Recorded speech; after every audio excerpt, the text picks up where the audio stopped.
Olá, pessoal! Na aula de hoje nós veremos sobre modelos de sistemas dinâmicos. Nesta primeira parte da aula, veremos sobre sistemas análogos, né? Fazer analogia de sistemas elétricos, sistemas mecânicos, né? Sistemas de nível de líquido e sistemas térmicos, especialmente com sistemas elétricos.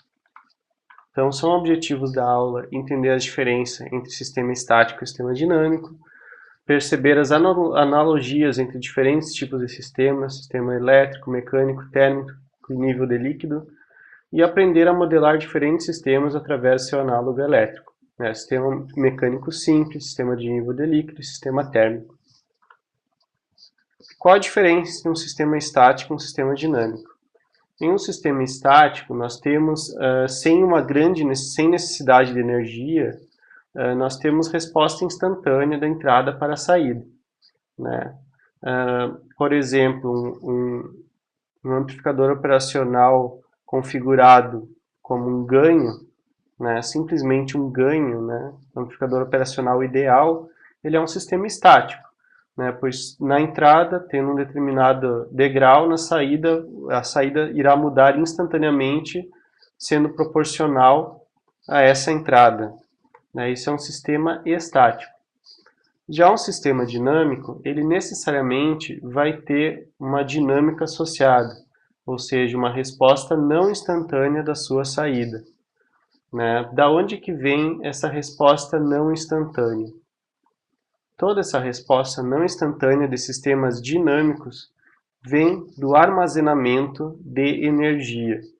A energia e o armazenamento de energia está na base de qualquer sistema dinâmico físico, né? Em sistemas dinâmicos no tempo discreto, implementados em controlador, em computadores, por exemplo, nós temos a questão de memória, ao invés de energia, memória do computador.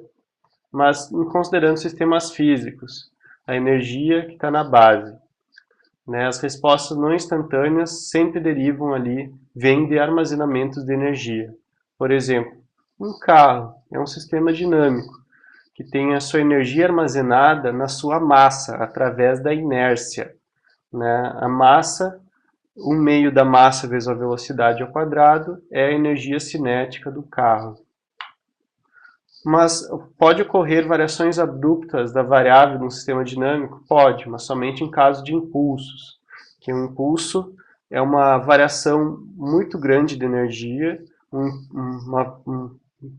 uma variação, uma potência infinita em prazo zero, num período zero. Isso é um impulso de energia. Por exemplo, projéteis em armas de fogo, né, eles têm uma duração muito curta, que aumenta a sua velocidade, até chegar à velocidade que ejeta. Então, todo sistema dinâmico ele pode ser modelado dessa maneira. Tem uma entrada de energia, né, que pode ser através de uma fonte de energia, né? E essa entrada de energia, ela vem para um armazenador de energia. Pode ter um, dois armazenadores ou mais armazenadores de energia. No caso de um automóvel, nós podemos considerar somente um único armazenador de energia que está na sua massa, né, pela energia cinética que está sendo armazenada pelo movimento, né? Mas, digamos, no circuito RLC, nós temos dois armazenadores de energia, um capacitor e um indutor, onde podem haver troca de energia entre esses dois armazenadores. Essa troca pode ser ressonante, né, quando são variáveis ali que uma depende da outra, uma de fluxo, uma de esforço, que eu já vou comentar, ou não ressonante, essa troca de energia. Então, temos a entrada, temos a troca entre armazenadores internos e temos a saída de energia, que é por dissipação de energia. Então, todo o sistema pode ser modelado dessa forma, sistema dinâmico. Bom, vamos a alguns exemplos aqui de como a energia é importante. O movimento, né, o movimento está associado à energia cinética, que é 1 meio de mv ao quadrado. Nós temos o elemento de armazenamento, a massa, e a grandeza relacionada à quantidade de energia é a velocidade. né? Quando o carro está em movimento, né, depois, ao dissipar essa energia, essa dissipação se transforma numa força. Já um forno, um sistema térmico, né, ele tem aqui energia térmica em suas paredes, no ar, no seu interior, né, o calor específico do ar, de outros materiais que estão aí, né, a capacidade térmica em joules por grau centígrado, que é o elemento armazenador da energia do sistema físico. Né? Qual grandeza está relacionada à quantidade de energia? É aqui a variação da temperatura, temperatura de dentro em relação à temperatura de fora. E o que faz essa energia ser dissipada é o fluxo de calor, né? Tanto de dentro para fora, quando entra energia, quanto de fora para dentro do forno, né? Quando dissipa energia. Uma mola, ela tem energia potencial elástica, né, cujo elemento armazenador é a mola, né, que representada ali pelo seu coeficiente elástico na lei de Hooke, né, e o deslocamento proporcional ali ao quadrado do deslocamento é a energia potencial armazenada dentro de uma mola. Caixas d'água, nós temos também energia armazenada, né, assim como tem energia das barragens de usinas hidrelétricas, nós temos energia potencial gravitacional armazenada, né? O próprio peso e volume do líquido, né, está relacionado à energia armazenada. O nível, proporção ao nível do líquido, nós temos ali a quantidade de energia armazenada. Um sistema elétrico, nós temos, por exemplo, em um capacitor, a sua capacitância, né, proporcional à energia armazenada, a sua tensão no capacitor vai ser proporcional ao quadrado da tensão energia armazenada dentro de um capacitor. Né? No sistema elétrico também nós temos indutores, né, que também armazenam energia, no caso, energia magnética, que armazena o indutor. Bom, mas dentro de todas essas variáveis aí de energia, nós podemos classificar em dois tipos de variáveis. Variáveis de esforço, ou de potencial, né, e variáveis de fluxo. Um capacitor, por exemplo, pode-se considerar que a variável de tensão no capacitor é uma variável de esforço ou de potencial. É uma variável ali que está armazenada dentro do dispositivo, né? No caso, nas cargas que estão dentro desse capacitor. O elemento aqui, o capacitor, né, ele possui um potencial armazenado que pode gerar depois a circulação da variável de fluxo, né, que é, no caso, a corrente elétrica é a variável de fluxo. O elemento que armazena a corrente elétrica é o indutor. Né? O indutor, ele possui ali um fluxo magnético, no caso, né, e esse fluxo magnético proporcional à sua corrente. Então, armazena fluxo junto com corrente. Esse é o indutor. É um elemento armazenador dessa variável de fluxo que é a corrente. É uma variável que corre através aqui do dispositivo. A potência, né, que pode ser uma potência instantânea, em watts, né, ela é a multiplicação de uma variável de esforço vezes uma variável de fluxo. Isso daqui não necessariamente somente no capacitor e no indutor, mas também no resistor e nos outros dispositivos e circuitos elétricos. Fontes de tensão, fontes de corrente, a potência, que é a variável de esforço, que é a tensão, vezes a variável de fluxo, que é a corrente. Essa é a potência em watts instantânea, em qualquer elemento de circuito elétrico. Uma questão importante é que todo circuito elétrico vai ter que ter o balanço de potências. Né? O somatório das potências que entram no circuito, menos as potências que são dissipadas no circuito, né, incluindo também a questão das potências sendo armazenadas ou retiradas do armazenamento, né, tudo isso tem que ser igual a zero. Sistemas análogos. Então, a partir dessas ideias de variável de esforço e variável de fluxo, podemos fazer uma analogia entre sistemas elétricos, sistema mecânico linear, mecânico rotacional, sistema de nível de líquido e também um sistema térmico. Em sistemas elétricos, nós temos como variável de esforço tensão, né? E que armazena essa variável de esforço são os capacitores. Variável de fluxo é a corrente, quem armazena, o indutor. O que dissipa energia? Nós temos o resistor, né? Que é aqui a variação da uma resistência pode ser definida como a derivada da tensão sobre a derivada da corrente sobre o dispositivo que é o resistor, né? Então, no caso, sendo variável de esforço tensão e variável de fluxo corrente, o que seria uma fonte de tensão e uma fonte de corrente? Uma fonte de tensão, ela é uma fonte de variável de esforço. Já uma fonte de corrente, ela vai ser, claro, consequentemente, uma fonte de variável de fluxo. Então, analogia para outros tipos de sistema. Dentro de um sistema mecânico linear, nós temos como variável de esforço uma força, né? E num sistema rotacional, o torque. O que armazena a força em um sistema mecânico linear? Nós temos as molas, que armazenam aqui no seu coeficiente 1 sobre K. Por que 1 sobre K? Para deixar no formato aqui elemento que o que está sendo armazenado dividido pela variável de esforço. Aqui em capacitor é carga dividido por tensão, em variável de mecânico linear, usando 1 sobre carga. 1 sobre K, nós temos aqui M sobre a massa dividido pela força, né? Então fica análogo ao capacitor dessa forma. Já no sistema mecânico, qual a variável de fluxo no sistema mecânico linear seria a velocidade, em metros por segundo. Em um rotacional seria a velocidade angular em radianos por segundo. Né? Então, o que armazena em um sistema mecânico linear? Uma massa, que armazena a velocidade, né? Então, pela sua inércia. Já no sistema mecânico rotacional seria o momento de inércia equivalente à massa. O que dissipa energia? No caso de um sistema mecânico linear, um amortecedor com coeficiente B, que é dF sobre dV, né? Variação da força dividido pela variação da velocidade, né? Derivada da força pela velocidade. E um sistema rotacional também é um amortecedor rotacional, que já é d tal sobre d ômega.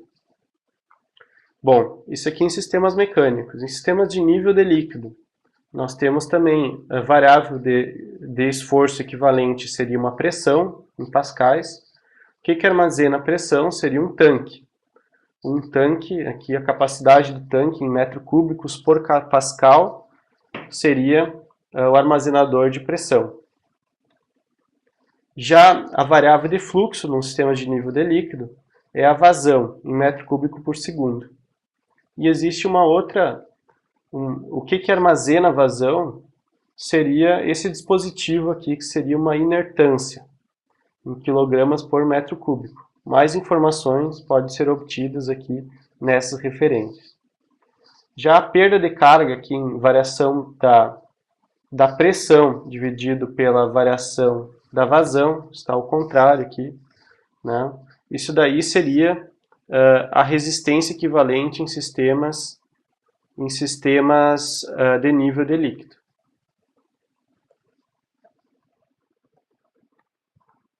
Em sistemas térmicos, a diferença de temperatura é equivalente à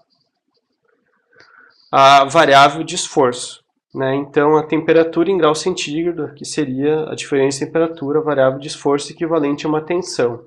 A capacitância térmica chamada, em joules por grau centígrado, né, é equivalente a uma capacitância de um sistema elétrico. A variável de fluxo resultante seria o próprio calor em joules por segundo, que é igual a watts, né, o próprio fluxo de calor. Porém, em sistema térmico, nós não temos um equivalente aqui para um armazenador de variável de fluxo, como no caso do indutor de um circuito elétrico. No sistema térmico, nós não temos esse equivalente. E o que seria equivalente a um dissipador de energia em um sistema térmico? Seria uma resistência térmica em graus centígrados por watt. Bom, a potência em watts de todos esses sistemas, com exceção do térmico, né, que a própria variável de fluxo é potência, né? A potência em watts nesses outros sistemas aqui é a variável de esforço vezes a variável de fluxo. Então, força vezes velocidade, também em sistema mecânico, é potência. Torque vezes velocidade angular, também é potência. Pressão vezes vazão, também é potência. Então, nós temos essas analogias, elas são bem consistentes.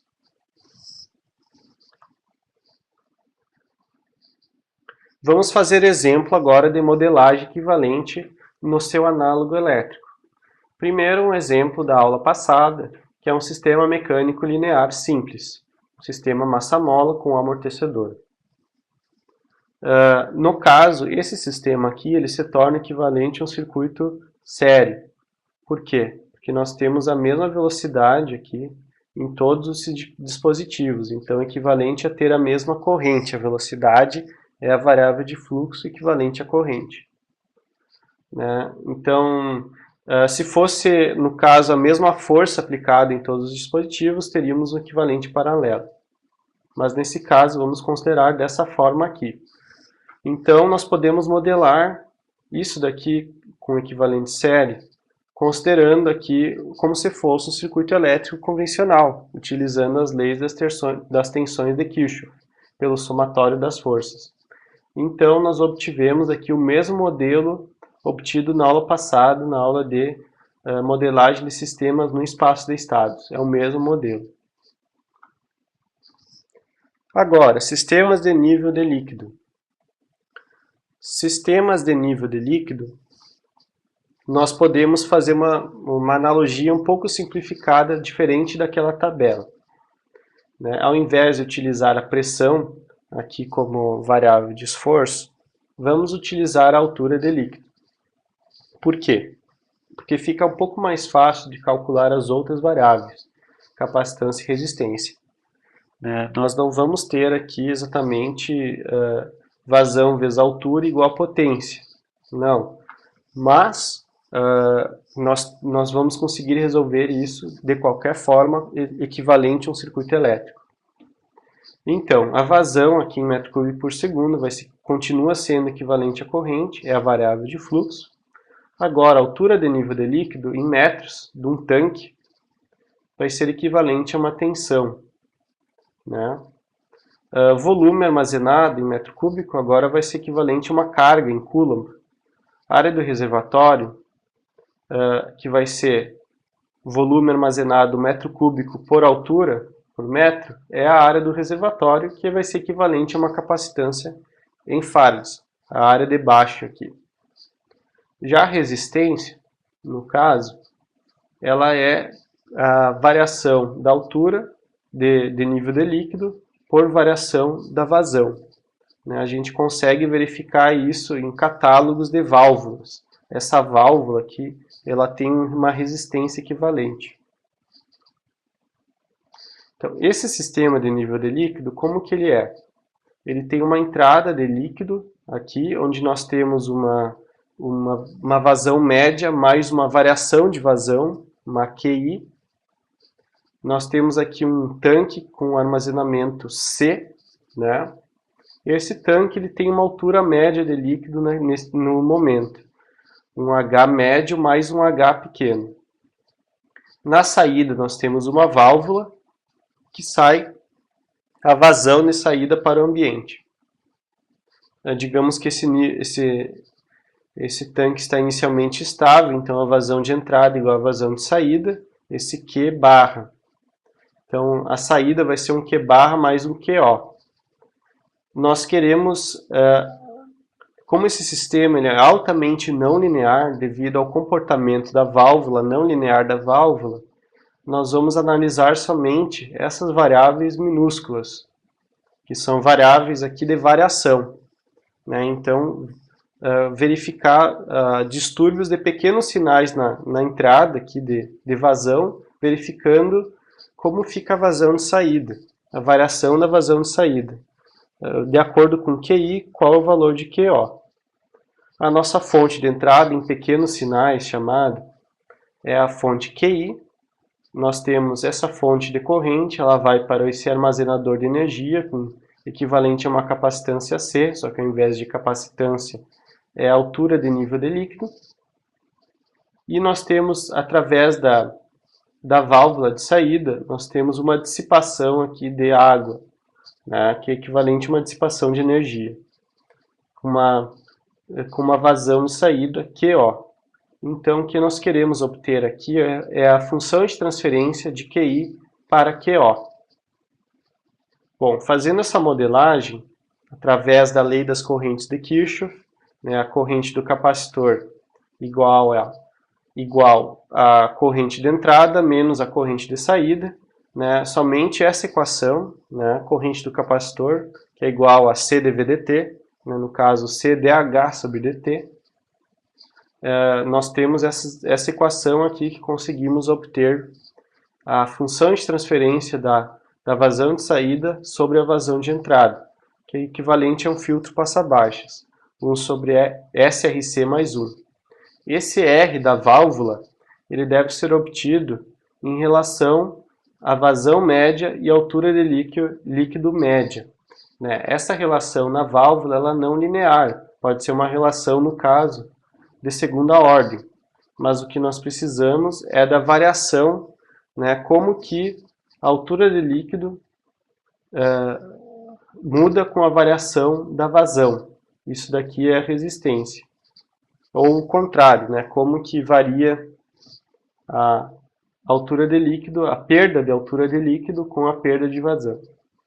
Isso aqui é importante para analisar essa resistência. Isso daqui pode ser obtido talvez no catálogo da válvula, se essa informação estiver lá. Qual é a perda de carga em metros em função da vazão? Né? Isso é uma informação importante que a gente obtém esse R equivalente do circuito elétrico. Agora, um sistema de nível de líquido duplo, né, com dois armazenadores de energia, né, os dois com uma altura média, H1 e H2, médio, né, com uma vazão de entrada aqui e uma vazão de saída. O que nós queremos aqui é obter qual é a função de transferência dessa vazão de entrada QI, da variação da vazão entrada, né, pequeno sinal QI, para a vazão Q2, né, que é uma variação em torno de Q médio. Nós podemos modelar esse sistema como circuito RC também. Aqui sistema de segunda ordem, né, só que 100% amortecido, né, pois nós não temos indutores aqui nesse caso para ocorrer algum subamortecimento, alguma forma de ressonância. Então, essa fonte de entrada QI aqui, ó, ela coloca água nesse primeiro tanque. O tanque é modelado aqui com essa capacitância C1. Depois nós temos, entre os dois tanques, C1 e C2, aqui o C2, nós temos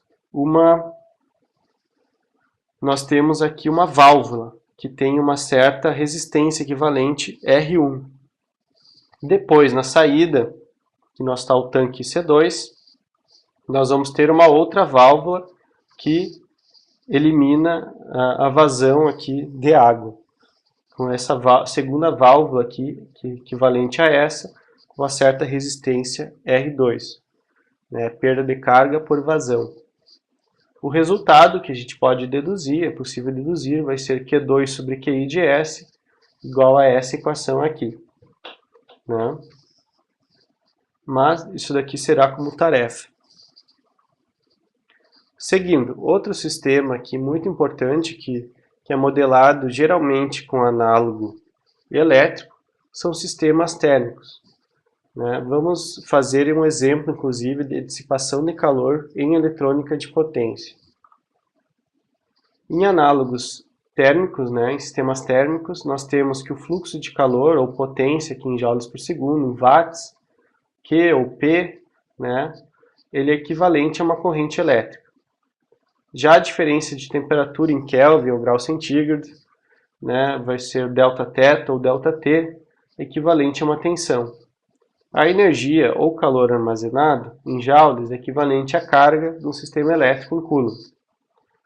A resistência térmica ela pode ser obtida num dispositivo, digamos, paralelepípedo, como sendo ΔX, o comprimento por onde o calor passa, dividido pela condutividade térmica do material, vezes a área de passagem de calor, equivalente aqui a uma resistência mesmo. Então a gente consegue obter uma resistência térmica de dispositivos em formato paralelepípedo dessa maneira. Já a capacitância térmica, ela é, aqui no caso, é a massa vezes o calor específico do material. Calor específico aqui em joules por quilograma Kelvin. No caso, multiplicando pela massa, né, em quilogramas, nós teremos aqui joules por grau centígrado ou joules por Kelvin, uma capacitância térmica equivalente de um determinado material. Os sistemas térmicos nós temos somente resistências equivalentes, resistências térmicas e capacitâncias térmicas. Não existe equivalente de indutância térmica. Vamos fazer um exemplo aqui de um sistema térmico. Esse tipo de modelagem de sistemas térmicos é empregada muito em eletrônica de potência. Para quê? Para calcular temperatura em chaves semicondutoras de eletrônica de potência. Por exemplo, nós temos um transistor, um circuito aqui com um transistor IGBT e um diodo, né? E nós temos esses dispositivos aqui ligados a um dissipador de calor. Esse dissipador pode ser visto nessa foto aqui e os dispositivos estão aqui embaixo dessa placa. Isso aqui é do meu mestrado. No caso, num conversor estático desse tipo, vamos considerar que esses dois dispositivos, o IGBT e o diodo, estão ligados no mesmo dissipador de calor, como aqui, esse exemplo aqui do meu mestrado. Vamos obter e simular o modelo térmico dinâmico desse sistema, IGBT, diodo e dissipador de calor. E vocês podem ver também que nessa placa foi obtido aqui uma fotografia térmica, né, com câmera termográfica para ver a temperatura do dissipador, temperatura do IGBT e temperatura do diodo. Vamos fazer essa análise agora com o equivalente elétrico. Bom, como exemplo aqui, aquele exemplo do dissipador de calor, nós temos o IGBT e o diodo conectados a um dissipador de calor. Um dissipador de calor ele pode ser modelado aqui como uma capacitância térmica, CTHS, né, que é a capacitância térmica do dissipador aqui em joules por grau centígrado. Esse dissipador ele tem essa capacitância térmica devido aqui a massa e calor específico do alumínio. É um dissipador de alumínio.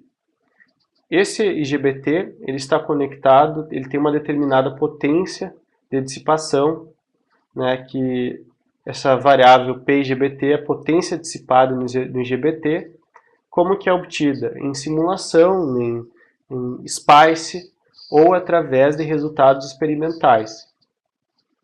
A potência do diodo também é essa outra fonte decorrente aqui, equivalente, que nesse caso também pode ser obtida através de simulação ou através de resultados experimentais.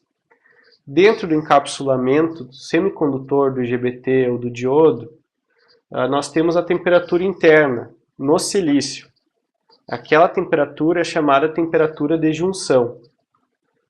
A temperatura de junção ela nunca pode ultrapassar os limites do componente, que pode ser 150 graus, 175 graus, mas não mais do que isso. Né? E além disso, quanto maior essa temperatura interna no componente, no caso TJ e GBT, aqui TJ do diodo, temperatura de junção, quanto maior essa temperatura, menor a vida útil do componente.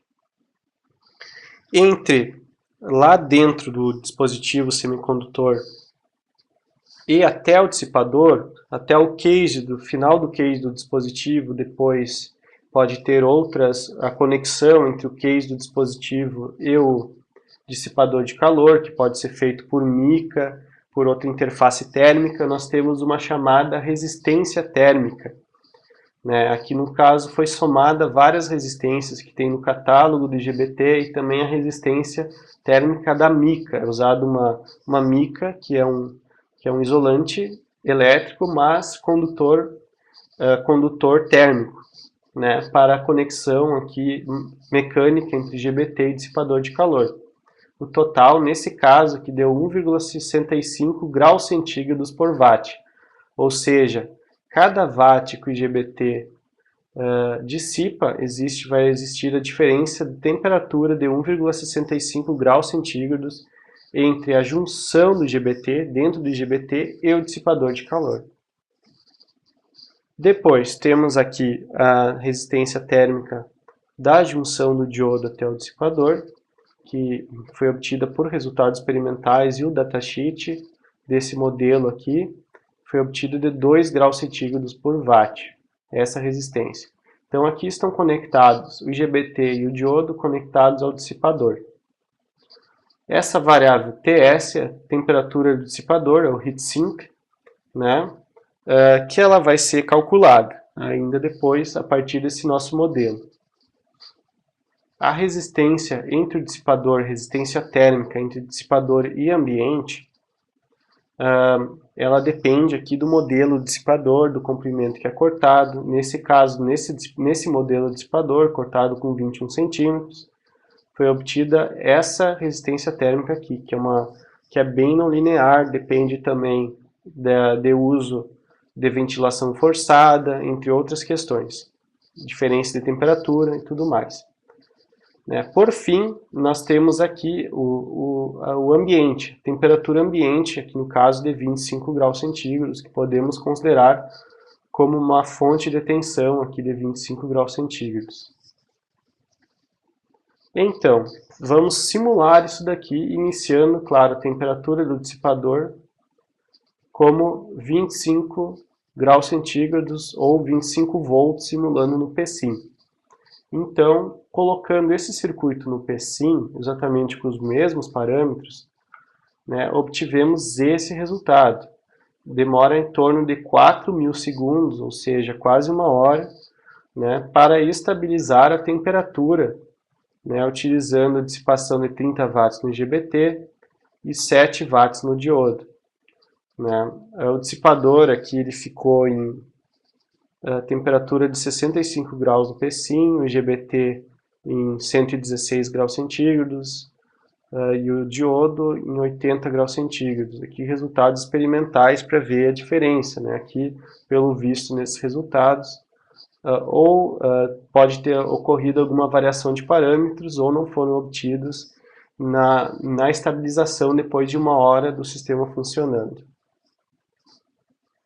Uma questão importante aqui, que o IGBT, a junção, chegou em 116 graus centígrados. No catálogo, nós podemos ver que ele suporta 150 graus centígrados. Então, existe uma certa folga aqui. Mesmo se a temperatura do ambiente for para 40 graus centígrados, que é um caso mais limite, né, nós vamos estar abaixo de 150 graus centígrados aqui, mas quase no limite também. Então, uma questão importante dessa aula de hoje é que modelar sistemas dinâmicos através da analogia elétrica é bastante conveniente. Nós conseguimos simular, né, sistemas de nível de líquido, sistemas sistemas térmicos ou até sistemas mecânicos utilizando software de simulação em sistemas elétricos, como o PSIM ou o SPICE, né? As entradas de energia é uma questão importante, né? Que as fontes de tensão são as entradas de variável de esforço, né, o potencial, e as fontes de corrente são as entradas de variável de fluxo. Os elementos que a gente usa são capacitores, indutores e resistores, onde o capacitor ele vai armazenar a variável de potencial ou de esforço, o indutor ele armazena a variável de fluxo, né, no caso, variável de fluxo, e o resistor, ele dissipa a energia, né? Ele faz o amortecimento.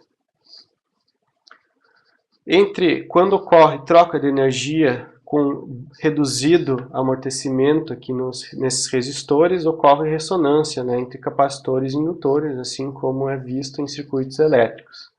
Né, da mesma forma, a ressonância pode acontecer em sistemas de nível de líquido, em sistemas mecânicos lineares e rotativos. Só não ocorre em sistemas térmicos, pois não existe o equivalente de indutor em sistemas térmicos.